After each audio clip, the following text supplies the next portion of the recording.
I'm extremely worried about the state of the world right now. This is a slide, this is a picture that I see every day. Young people gathered together from a relatively poor country who are on their smartphones looking at how other people live. So one of the things we found, and we've actually studied this at the World Bank Group, aspirations are rising all over the world. I call it a convergence of aspirations. It's not just that a few people in a country with exposure to the rest of the world have high aspirations. Everyone's aspirations are going up. And what we know is that if aspirations are met with opportunity, you can have dynamic economic growth and dynamic improvement in human capital, like we saw in some of the East Asian countries, in particular in Korea.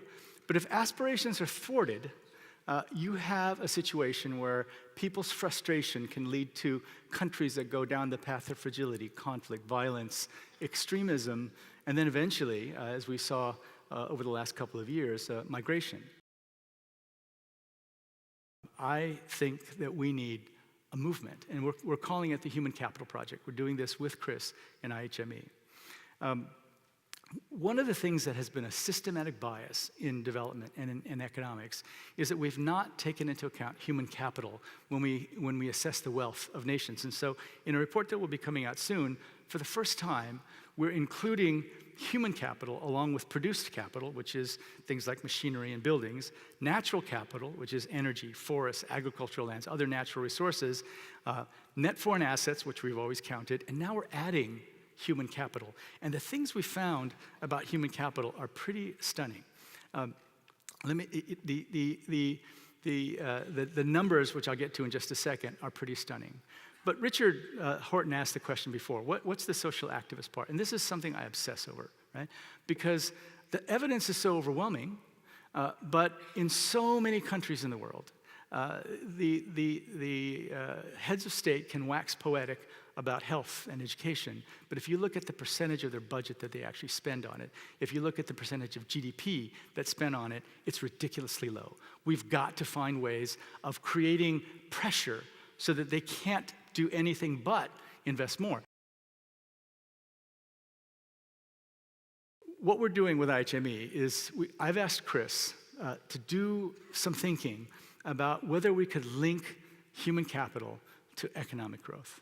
Because again, if we can link human capital directly to economic growth, then it could have all kinds of impacts.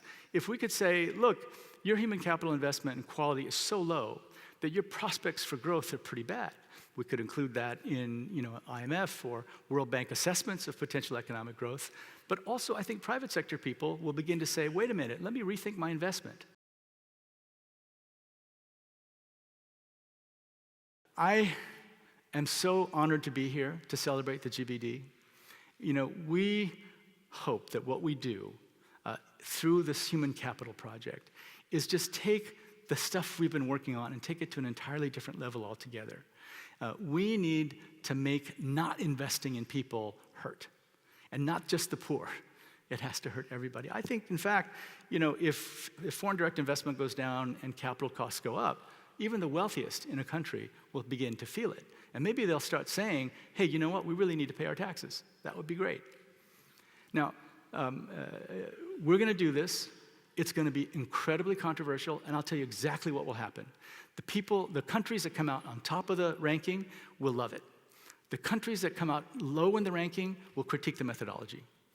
And that's why I'm so happy to work with Chris, because Chris can defend his methodology to anyone, and it turns out that the work all of you guys are doing, collecting this data and defending the methodology and showing us what needs to be done, is probably one of the most important moral missions that one can imagine.